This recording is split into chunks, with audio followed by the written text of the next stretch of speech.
ప్రభుత్వాన్ని కూడా అభినందించాలి. నాకు అదంతా చూశాక ఏమనిపించిందంటే ఇదే ఏ మమతా బెనర్జీనో ఉండుంటే, లేకపోతే కనుక ఏ జగన్ ఉంటే కూడా ఇట్లాంటిది ఎంకరేజ్ చేయడు. ఎందుకంటే ఇక్కడ వాళ్ళే చనిపోయారంటే మళ్ళీ రేపొద్దున బ్యాడ్ వస్తుంది కదా మర్డర్ అంటే. కాబట్టి అతను కూడా యాక్సెప్ట్ చేయలేడు. మమతా బెనర్జీ లాంటి వాళ్ళైతే కనుక దీన్ని గ్యారంటీ అటుకే తీసుకుపోతారు. లేదా పినరయ్ విజయన్ లాంటోడో స్టాలిన్ లాంటోడో ఉంటే ఓ నలుగురు హిందువులను అరెస్ట్ చేయించి అదిగో జరిగిందని చెప్పేవాడు ఖచ్చితంగా. అట్లా తీసుకెళ్ళిపోయి ఉండేవాడు. బేసిక్గా ప్రభుత్వం పోలీసులకి స్వేచ్ఛనిచ్చింది ఎందుకంటే తమకి బ్యాడ్ అవుతుంది అన్నటువంటి భయంతో. ఇప్పటికీ అయినా కూడా ప్రభుత్వాన్ని వీళ్ళు నెగిటివ్ గా కామెంట్ చేస్తున్నారు కావాలని.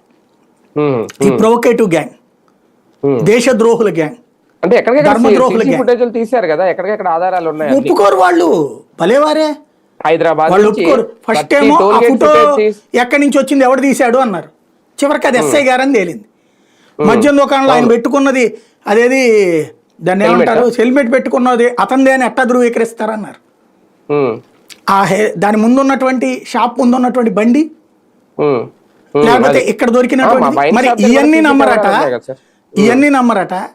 కానీ ఏదో ఒక ఆర్టిఫిషియల్ ఇంటెలిజెన్స్ సృష్టించారు ఆయన ఎవరో కొడతన్నట్టు, దాన్ని నమ్ముతారట.